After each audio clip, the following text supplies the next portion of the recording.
My name is Grace Webster. I'm 34 years old. Every summer, my mom invites the entire family to her lake house for 2 weeks aunts, uncles, cousins, and all their kids. Every summer, she calls me in May and says there's no room for me and my daughter. 23 people fit just fine. We never do. 7 years of excuses, 7 summers of scrolling through family photos where we were never included. I swallowed it all, kept the peace, and told myself my little girl was too young to notice. Then, one night last September, my 7-year-old sat on her bed with tears rolling down her cheeks and asked me a question no child should ever have to ask. Mommy, why does Grandma say we're not real family? Something broke in me that night, the part that stayed quiet, the part that made excuses for my mother. I recorded my daughter's words. Then I found a second recording on her iPad, one my mom had no idea existed. I brought both to Thanksgiving dinner. 23 relatives were sitting at that table when I pressed play. Before I tell you what happened next, please take a moment to like and subscribe, but only if this story speaks to you. Drop where you're watching from and your local time in the comments. Now, let me take you back to when I was 6 months pregnant. The first May, my mother told me there was no room. The lake house sits on Traverse Bay, 4 bedrooms upstairs, one guest suite in the basement, and a wraparound porch with a dock that stretches 30 feet into the water. I learned to swim off that dock. I caught my first bluegill there when I was 9, while my dad held the bucket and I screamed with excitement. That house holds every good memory I have from childhood. So, when my mother called that May, me, 6 months pregnant, ankles swollen, already picturing Lily splashing off that same dock someday, her voice carried that careful, apologetic tone she uses when she's already decided something but wants you to think it's just a suggestion. Honey, the house is packed this year, and with you being 6 months along, the drive is so long. Maybe next summer. I said okay because it made sense. Pregnant, long drive, sure, next summer. The baby's so little, Grace, all that noise, all those people, it wouldn't be fair to her. The summer after that, Ruth's bringing her whole crew this year, we literally have no room. Every May, my phone rings. Every May, I already know what she's going to say. 7 summers, 7 different excuses. And every July, I'd scroll through Facebook and see the photos. Everybody laughing on the dock, my sister Brenda's kids in floaties, my cousin Tommy flipping burgers on the grill. The whole family, minus 2. Brenda was always there. Her husband, her 3 boys, they always had room. I knew the real reason. I'd known since the day I brought Marcus home. But knowing something and proving it are two very different things. The worst part wasn't being excluded. It was discovering what my mother told everyone else about it. I called Aunt Ruth one October just to catch up. She's my mom's younger sister, sharp-tongued and honest in a way that makes holidays interesting. Halfway through the call, she said, Gracie, I'm glad you're finally reaching out. Your mom said you've been so busy you don't want to come around anymore. I went quiet. She continued. She told me the lake house isn't your thing anymore. You've got your own life now. I never said that. I never said any of it. My mother had built a story, not a dramatic one that would raise suspicion, but something small and believable. Grace is busy. Grace has moved on. Grace prefers her own space. She delivered it with soft shrugs and gentle sighs. I invite her every year. She always says no. What am I supposed to do? Beg? I tried to correct it. I called my mother directly and kept my voice steady. Mom, I just talked to Ruth. She thinks I don't want to come to the lake house. That's not what happened. Silence. Then the tears. My mother can cry on command the way some people can sneeze. Grace, are you blaming me? I've done everything I can. You're the one who... That night, my sister Brenda texted me. Mom says you screamed at her on the phone. Are you okay? I didn't scream. I didn't even raise my voice. But that's how it landed, filtered through my mother's retelling, reshaped into something that made me the problem.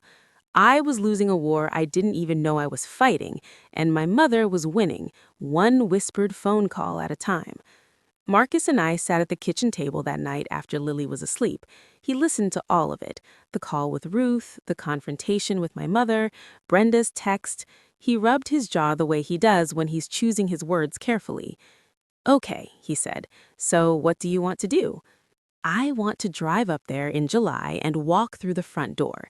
"And then what? Your mother denies it, cries, calls Brenda. You're the villain again." He wasn't wrong. That was the pattern. Marcus grew up in Atlanta in a big family with strong opinions and plenty of drama. His aunt and uncle fought so bitterly over family property that his 12-year-old cousins stopped speaking for a full year. Marcus carried that with him. "I don't want Lily growing up thinking her grandparents' house is a war zone," he said. "She's 3. She doesn't know any of this yet. So we just keep taking it? No, we wait until it matters, until it touches her directly." I hated that answer, but I understood it. My mother was cruel behind closed doors and flawless in public. Without proof, real, undeniable proof, I was just a daughter complaining about her mother. Every family has one. So I made a decision. I'd wait.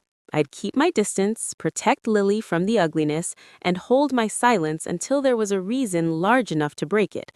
I didn't know that the reason would come from Lily herself, and I didn't know it would take 4 more years. That summer, my daughter turned 3. She blew out candles on a cake shaped like a butterfly. She didn't ask about the lake house. She didn't ask about Grandma. Not yet. Her teacher called when Lily started 2nd grade. That's when everything shifted. She'd come home talking about her classmates and what they did over summer break. Olivia went to her grandma's cabin. Jaden stayed at his grandpa's farm for a whole month. She'd tell me these things casually, swigging her backpack onto the kitchen counter, not realizing she was handing me a grenade with each story. One evening, she looked up from her mac and cheese. "Mommy, why don't we go to the lake house?" My throat tightened. "Grandma's house is small, honey. It gets crowded." She accepted that. Kids do, for a while. Then her teacher called. Mrs. Patterson's voice was calm and careful, the way teachers speak when they're trying not to alarm you. "Mrs. Webster, I wanted to check in. Lily drew a family portrait in class today. It's just the 3 of you, her, you, and her dad. When I asked about the rest of her family, she said she doesn't have grandparents on your side." I pulled into the school parking lot after pickup and sat there for 10 minutes, engine running, hands on the wheel. My daughter was 7 years old, and she had already internalized the message my mother never said to her face. Not yet, but had broadcast through absence, through silence, through a door that never opened. I told myself I was protecting her by staying quiet, that keeping the peace meant keeping her safe. But the peace was rotting underneath, and Lily had been breathing it in without either of us noticing. A mom from Lily's class told me one afternoon, almost offhand, "Lily mentioned she doesn't have grandparents on your side. I hope I'm not overstepping." Silence wasn't a shield. It was a lesson, and my daughter was learning the wrong one. My mother video called every few weeks, not often enough to be a real grandmother, just enough to maintain appearances. If anyone asked, she could say, "Oh, I FaceTime Grace all the time." One Thursday evening in June, she called while I was in the kitchen chopping onions for dinner. Lily grabbed the iPad from the counter, swiped to answer, and carried it to the living room couch. I could hear them talking, Lily's high voice, my mother's measured one, but I couldn't make out the words over the exhaust fan. I found out later what was said. Not that night, not the next week. 4 months later, when the words had settled into her bones enough to finally crack through, Lily told me what happened on that call. "Grandma, can I come to the lake house this summer?" A pause, the kind that fills a room even through a screen. Then my mother said, "Sweetie, the lake house is for our family. You know, real family." Lily didn't cry. She didn't argue. She was 7. She just blinked at the screen and said, "Okay, Grandma." The call ended normally. My mother asked about school. Lily showed her a drawing. I came in for the last 2 minutes, waved, said hi. Everything looked fine. What none of us knew, not me, not my mother, not Lily, was that Lily had accidentally turned on screen recording before the call. She'd been playing a game earlier, hit the wrong button in the control center, and left it running. The entire conversation was captured, audio, video, timestamped. That file sat on Lily's iPad for 4 months, a quiet little bomb waiting. I wouldn't find it until September, the night my daughter finally asked me the question that changed everything. I need to pause here for a second because the moment I'm about to describe, the night Lily asked me that question, still wakes me up at 2 in the morning. If you're a parent who's ever had to explain to your child why someone in their own family treats them differently, type "I've been there" in the comments. And if you want to hear what happened at that Thanksgiving table, stay with me. This story is far from over. September 14th, a Tuesday. I remember because Lily had a spelling test the next morning, and I was quizzing her on words like enough and special while she sat cross-legged on her bed with pajamas with little foxes on them. She got every word right. I closed the notebook. "You're going to crush it tomorrow." She smiled. Then the smile left. Just left, like someone reached in and took it. "Mommy? Yeah, baby? Why does Grandma say we're not real family?" My hand was still holding the notebook. I remember that because my knuckles went white around it. "What do you mean?" On the phone, when I asked about the lake house, she said it's for real family. Lily picked at a thread on her blanket. "Am I not real?" I set the notebook down and sat on the edge of her bed. My voice came out steady, which surprised me because inside I was falling. "When did she say that, Lily? The FaceTime before summer? What exactly did she say?" Lily looked at me, brown eyes wide and searching. "She said the lake house is for real family and that Daddy is different." I pulled her into my arms. "You are the most real thing in my life. Do you hear me?" She nodded into my shoulder. Her body shook once, then again. She was crying, silent, the way kids cry when they've been holding it in for a long time. After she fell asleep, I sat in the dark kitchen, hands flat on the table, staring at nothing. I called Marcus. He was on a work trip in Denver. I told him everything. He was quiet for a long time. Then, "She said that to our daughter." Not a question, a line being drawn. "I'm done being the bigger person, Grace. She talked to our child." The next morning, I sat Lily down at the breakfast table. Pancakes, strawberries cut into hearts, her favorite. I kept my voice soft, like this was just a conversation, not the most important thing I'd ever ask her. "Lily, can you tell me again what Grandma said on the video call in June? I want to make sure I understand." Lily repeated the same words, same pauses. I recorded it on my phone, held it under the table, screen facing down. I wasn't building a trap. I was building the one thing I'd never had in 7 years of fighting my mother's version of events. Proof that I wasn't imagining it. Lily's voice on that recording is steady at first, then it wobbles. She said real family, Mommy, like we're pretend. I listened to it 3 times after she left for school. Each time it hit a different place. The first time, my chest. The second, my stomach. The third, somewhere behind my eyes that made the kitchen blur. Then I picked up Lily's iPad. She'd left a game open. I went to close it and saw the screen recording icon in the top corner, still active. I tapped it. It pulled up a saved file from June 12th, 22 minutes long. I pressed play. My mother's living room slightly tilted. Lily had propped the iPad on a pillow, and there it was, my mother's voice, unmistakable, clear as a church bell on Sunday morning. "Sweetie, the lake house is for our family, real family. Your daddy is different, you understand, right?" I sat on the kitchen floor with that iPad in my lap for a long time. I didn't record my daughter to build a case. I recorded her because I needed someone, anyone, to believe me this time. Now I had something better than belief. I had my mother's own voice. I gave her one last door.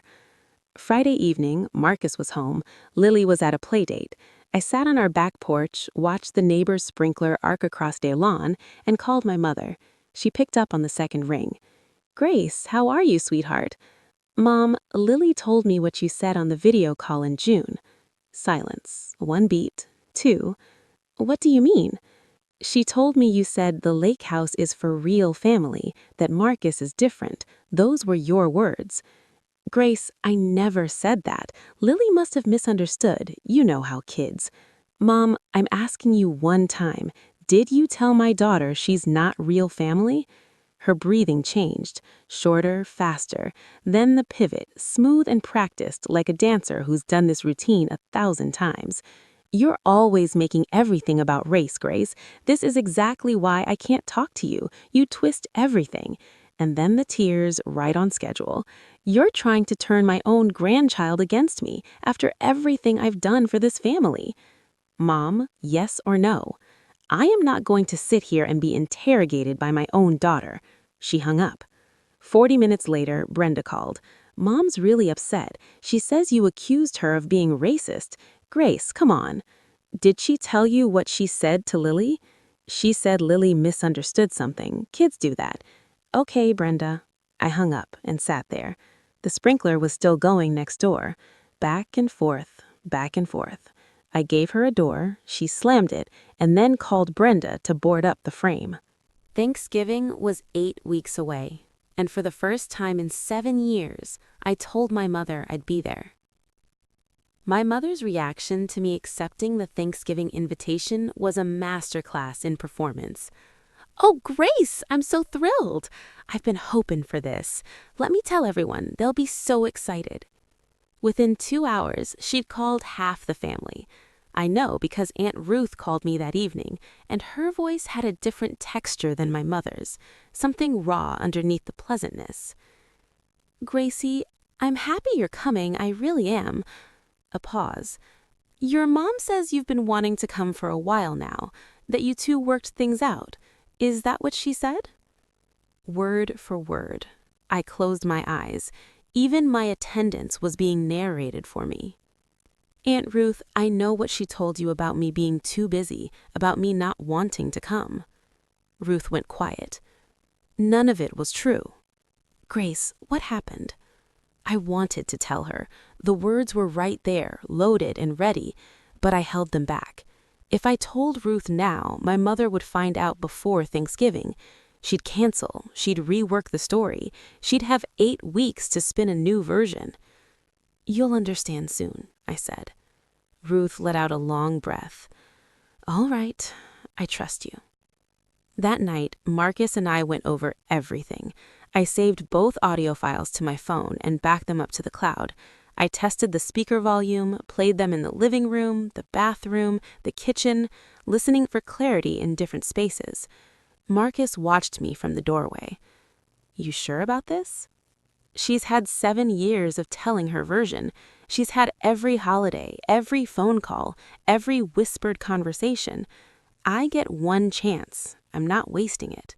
He nodded. Didn't argue, didn't try to talk me down. We didn't tell anyone else. Not Brenda, not Ruth, not a single soul.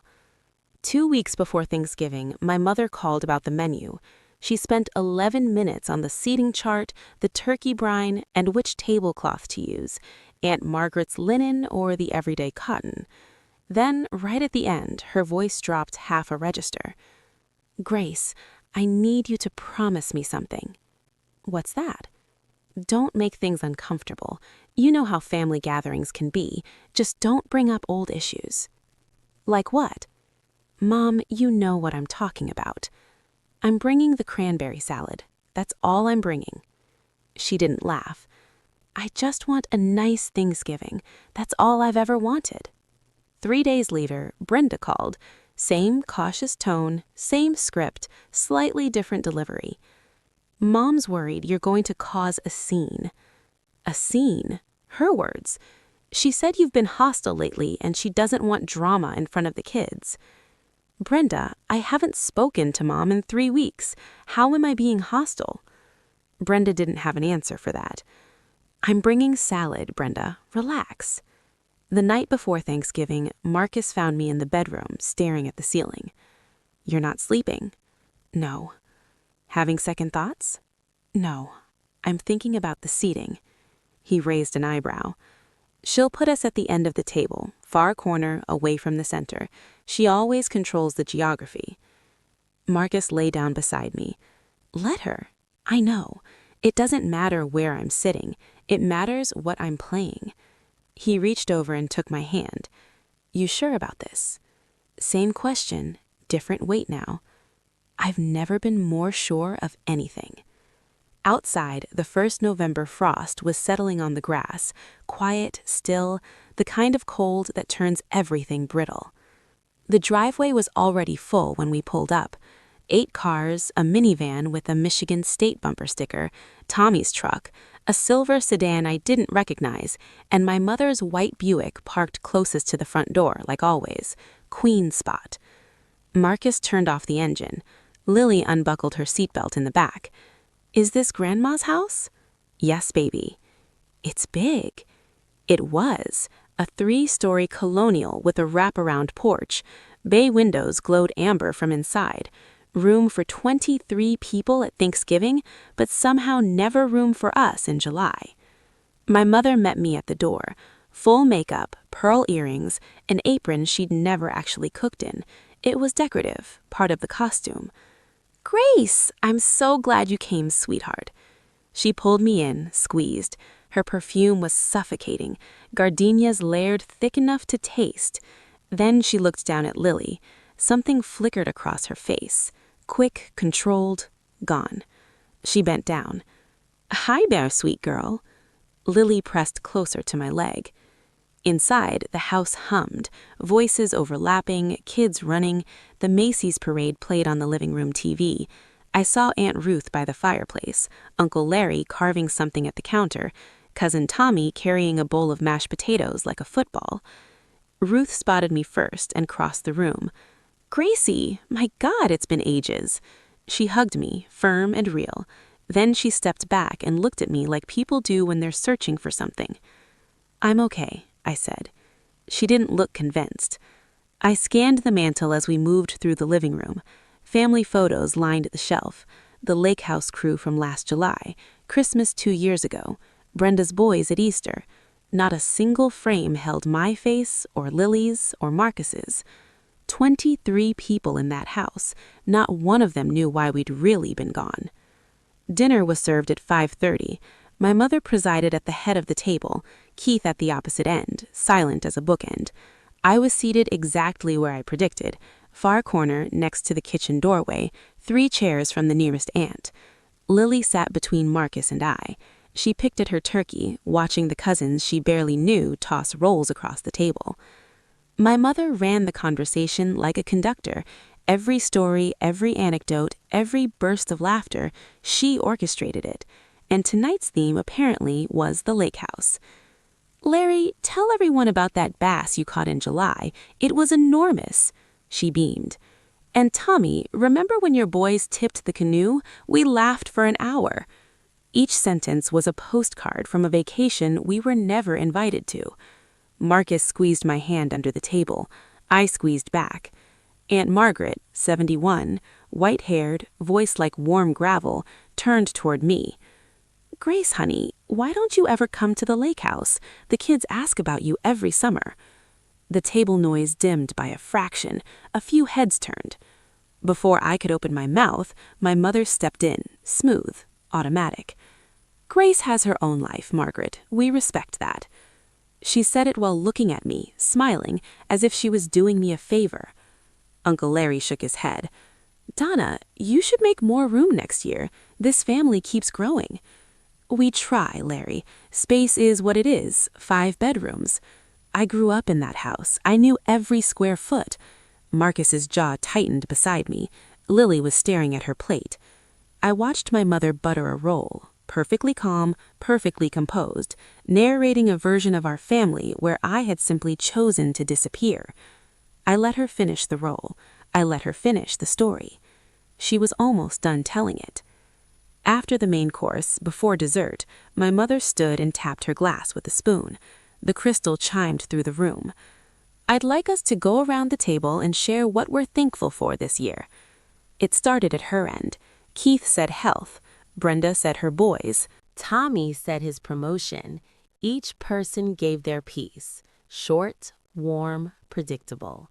The gratitude moved down the table like a wave, getting closer. Then it reached me. My mother's eyes locked onto mine. I could see it, the faint tightening around her mouth. She was calculating. I stood up. I'm thankful that every single person is here tonight. I paused, let the sentence land, because there's something I need you all to hear. The room shifted, shoulders straightened, forks went down. My mother's smile didn't drop, it froze.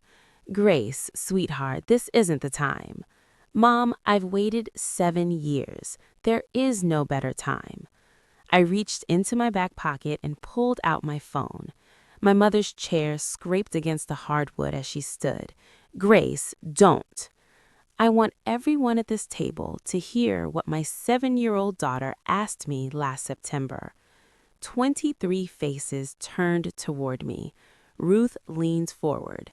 Larry set down his napkin. Brenda's husband put a hand on her arm.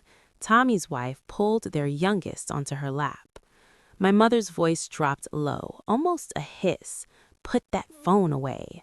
I looked at her, held her gaze. 7 years of silence, 7 summers of excuses, 7 years of watching my daughter learn she didn't belong. All of it pressed into the space between us. You had your chance, Mom. I gave you one 2 months ago. You hung up on me. I pressed play. This is the moment. The recording is about to play. 23 people are about to hear what my daughter heard when she was alone on a screen with her grandmother. I will never forget it as long as I live. If you're watching this right now and your heart is racing, hit that like button. Not for me, for every kid who was ever made to feel like they didn't belong in their own family. Now, let me tell you what happened when I pressed play. Lily's voice filled the dining room, small, shaking, 7 years old. Grandma said the lake house is for real family. Mommy, why aren't we real family? Are we pretend? Nobody moved. The furnace clicked on somewhere in the basement. The only sound besides my daughter's recorded voice trembling through a speaker pressed against a Thanksgiving tablecloth. Aunt Margaret's hand went to her mouth. Ruth set her fork down with a quiet clink. Tommy's wife pulled her son closer. My mother broke first. That's out of context. Her voice pitched high and fast. Children misunderstand things all the time. Grace, turn that off now. I didn't turn it off. I let the recording play to the end.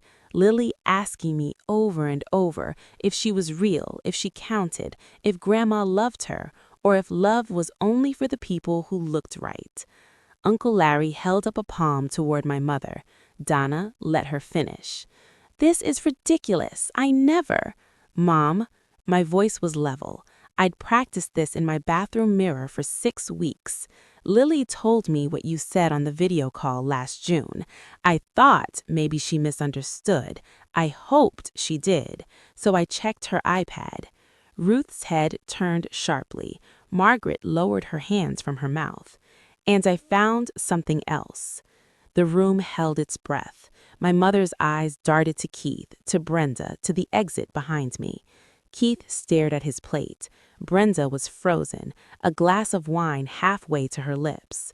My mother's composure was slipping. I could see it, the mask shifting, the edges coming undone.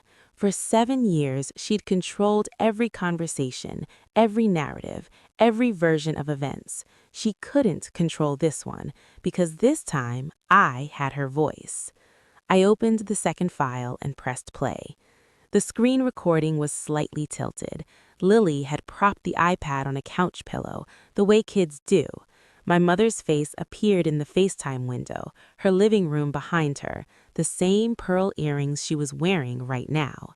And then her voice, clear, unmistakable, recorded without her knowledge by a 7-year-old who didn't even know the button was on.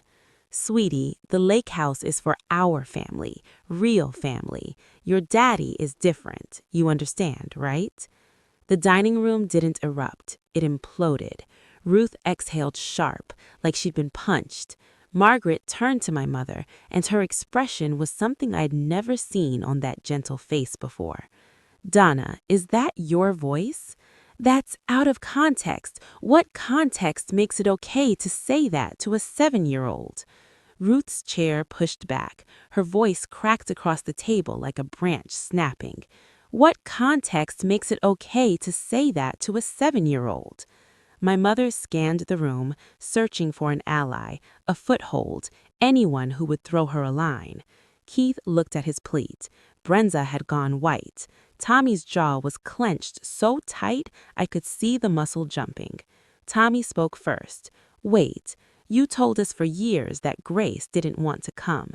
You said she was busy. You said she chose not to be here." He looked at me, then back at my mother. "That was a lie." My mother opened her mouth, closed it, opened it again.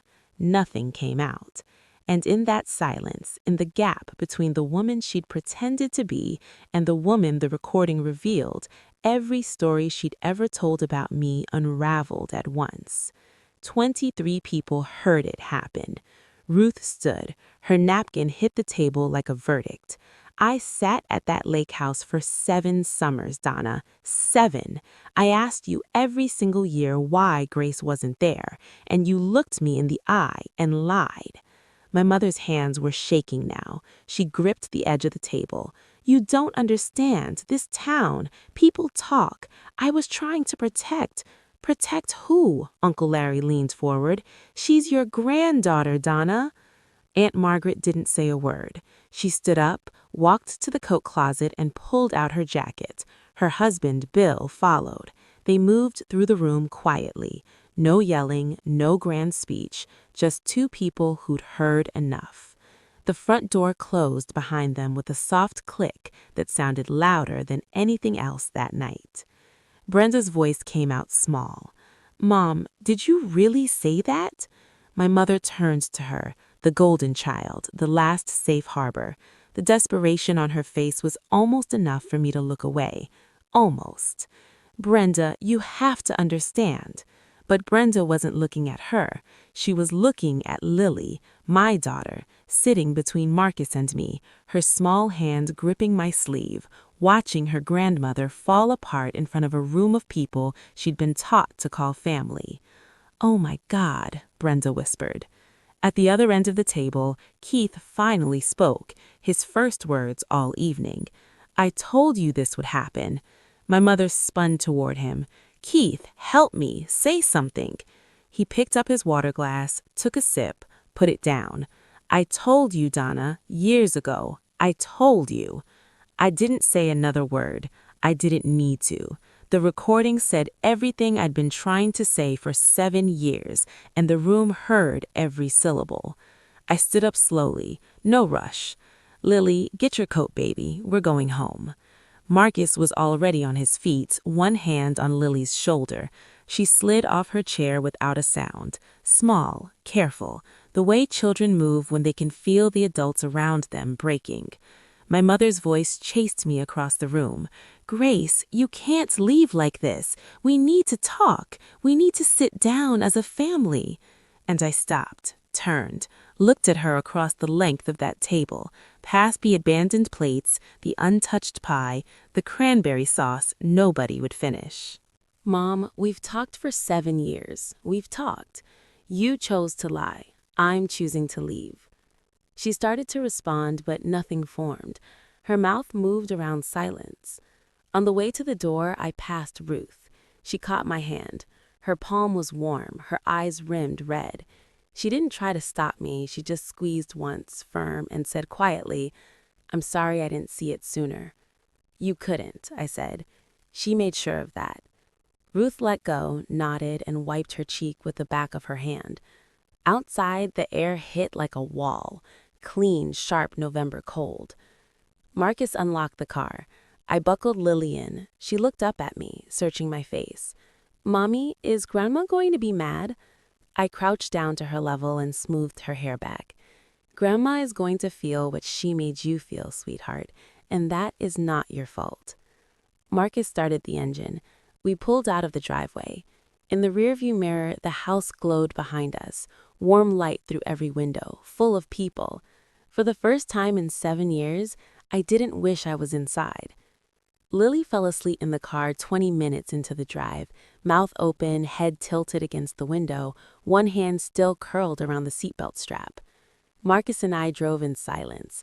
Not uncomfortable silence, but the kind that comes after something big when words haven't caught up yet. My phone lit up before we hit the highway. Ruth called first. I left right behind you. Margaret and Bill went straight home. Larry's still there, but he's not speaking to your mother. She's sitting at the head of the table alone. Keith hasn't moved. Are you okay? I asked. I'm furious, Gracie. 7 years. I believed her. 7 years. Tommy texted at 7:40. Grace, I had no idea. None. Lily is family. Period. I'm sorry I wasn't paying closer attention. Then cousins I barely remembered started reaching out. People who'd sat at that table hearing my mother's version for years, now they were recalculating every conversation, every excuse, every holiday I'd missed. Brenda called at 9. She was crying. Not performative crying, the raw, ugly kind. Why didn't you tell me? I tried, Brenda. After the phone call, after every call, you chose Mom's version. She was quiet for a long time. I could hear her breathing. I know, she said. Just that. My mother called 11 times between 9 p.m. and midnight. I didn't pick up once. Marcus brought me tea and sat beside me on the couch. So, what happens now? Now, I set the boundary. At 2:07 a.m., a text from my mother lit up my phone. You destroyed this family. I read it, set the phone face down on the nightstand. I slept better that night than I had in 7 years. The fallout moved fast. 5 days, 5 fractures. Day 1, Ruth called my mother. I don't know exactly what was said, but Ruth told me afterward that she made one thing clear. She would not attend any event my mother organized until Donna apologized to both me and Lily. Not a text, not a voicemail, face to face. Day 2, Aunt Margaret sent me a handwritten letter, 3 pages. She talked about her own mother, a woman who'd played favorites among her children and carried that poison to her grave. Margaret wrote that she wished she'd spoken up 40 years ago. She said she wasn't going to make that mistake with me. She and Bill stopped returning my mother's calls that same day. Day 3, Tommy removed my mother from the family group chat. He didn't make an announcement, just did it. When she texted him privately asking what happened, he replied, "You know what happened." Day 4, 2 more families, cousins on my father's side, quietly declined the standing invitation to Christmas at my mother's house. Day 5, 3 households gone. The annual Christmas gathering that my mother had hosted without interruption for 22 years was for the first time in doubt. My mother tried to regain control. She calls everyone, every aunt, every uncle, every cousin. But the problem with recordings is that they don't change. They don't soften with retelling. They don't accommodate a new version of events. Every person she called had already heard her voice saying those words. There was nothing left to rewrite. 5 people in 5 days. Not because I asked them to leave, not because I campaigned or lobbied or made demands, because they heard the truth, and the truth was enough. But the biggest consequence didn't come from family. Shelby is a small town, 12,000 people, 4 stoplights, 1 grocery store where everybody runs into everybody. Word travels here the way weather does. You don't see it coming, but suddenly it's everywhere. Ruth told her best friend. Her best friend told someone at the church auxiliary meeting. By the following Sunday, the story had reached Pastor Collins at First Baptist. My mother wasn't fired. That's not how churches work in towns like Shelby, but Pastor Collins called her into his office and suggested she step back from her role as head of the hospitality committee. He called it restructuring. Everyone knew what it really meant. For 20 years, that committee had been my mother's kingdom. She organized the potlucks, the fundraisers, the community breakfasts. It was a small thing, a church committee in a small town, but it was the foundation of everything she'd built, her identity, her standing, the reason people called her Donna with respect instead of just recognition. That foundation cracked in a week. My father called me the following Wednesday. His voice was flat. A man reading from a script he didn't write. "Your mother cries all day. Are you happy now?" "Dad, my daughter cried for months. Did you call to ask about her?" Silence. The line hummed. He hung up. 3 days later, Brenda called again. This time her voice was different, steadier, but with an edge I hadn't heard before. Grace, I need to ask you something. Did Mom ever say anything like that about my kids? I don't know, Brenda. I genuinely don't. But you know now that she's capable of it. I didn't answer. I didn't have to. Brenda had just answered her own question. 2 weeks after Thanksgiving, a letter arrived handwritten on my mother's cream stationery, the kind she uses for thank you notes and sympathy cards. Heavy paper, careful penmanship. I sat at the kitchen table and read it. Dear Grace, I'm sorry if you were hurt by what happened. I love Lily. I have always loved Lily, but you have to understand I grew up in a different time. Things were different. People in this community have certain expectations, and I was trying to navigate that the best I could. I hope in time you can understand that everything I did came from a place of love, your mother. I read it twice, then set it down and made coffee. Here's what I know about apologies. They start with accountability. I'm sorry I did this. Not, I'm sorry if you were hurt. The first one owns the action. The second one blames you for having a reaction.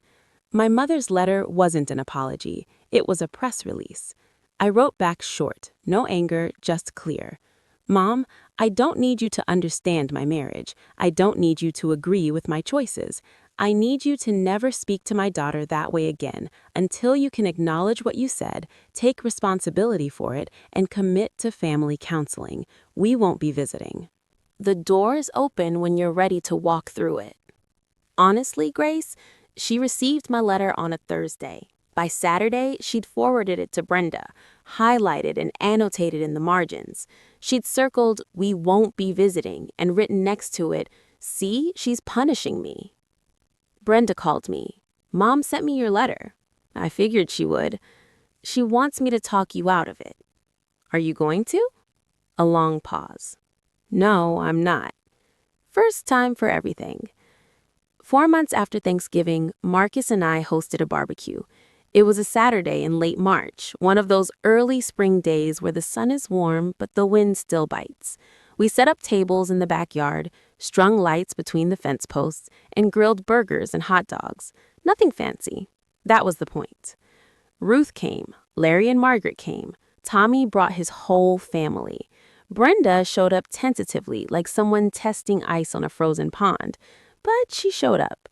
Her boys ran straight for the backyard. Lily was in the middle of all of it, chasing cousins she'd barely known 6 months ago, laughing full and open, the kind of laugh that starts in the belly and doesn't stop. At one point, she grabbed Tommy's youngest by the hand, and they disappeared behind the garage for 20 minutes, building something out of sticks and mulch. Marcus stood next to me on the porch, watching. "She's okay," he said. "She's okay because now she knows where she belongs." He put his arm around my shoulder. We stood like that for a while. My mother wasn't there. My father wasn't either. I didn't ban them. I set conditions. Apologize to Lily directly, acknowledge what was said, attend family counseling. 3 steps, clear, measurable. The same kind of framework I'd use with a student in my classroom. My mother refused. I will not be put on trial by my own daughter. I accepted that answer, not because it was the right one, but because the decision was hers. I built the door, I held it open. She chose not to walk through it. I didn't cut my mother off. I told her what the way back looked like. She decided the price was too high. That's not my burden to carry. I'm not telling you this story so you'll cut off your family. I'm not telling it so you'll record someone or play it at a holiday dinner. Every situation is different, and I don't know yours. I'm telling you because it took me 7 years to learn something that should have been obvious from the start. Silence in the presence of someone hurting your child is not peacekeeping. It's permission. I told myself I was protecting Lily by keeping quiet, that if I just managed things carefully enough, dodged the invitations gracefully, swallowed the lies, smiled through the Facebook photos, she'd never have to know. But children know. They always know. They feel the empty chair at the table long before anyone explains why it's empty.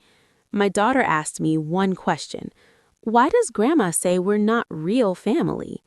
That question didn't break anything. It revealed what was already broken, and it gave me the clarity to stop pretending the cracks weren't there. If you're where I was 7 years ago, knowing the truth, but waiting for the right moment, the right proof, the right excuse to finally act, I want you to hear this. The right moment is the moment your child starts to believe the lie. Last Tuesday, Lily came home from school with a new family portrait. She'd drawn it during free time. It was messy and bright and wonderful. Grace, Marcus, Lily in the center, surrounded by Aunt Ruth, Uncle Larry, Aunt Margaret, Tommy, Brenda, and a dozen cousins she now sees regularly. She held it up. "Look, Mommy, our family." "That's a big family," I said. She grinned. "It's the real one." "Yeah, baby, it is." That's my story. If you've ever had to choose between keeping the peace and protecting your child, I'd love to hear from you. Drop your story in the comments. And if you're sitting there right now wondering whether you're overreacting to how your family treats you or your kids, you're probably not. Trust that feeling. Type boundaries if this one hit home. If you want more stories like this, real stories about standing up, drawing lines, and choosing your own peace over someone else's comfort, like, subscribe, and I'll see you in the next one. Thank you for staying with me.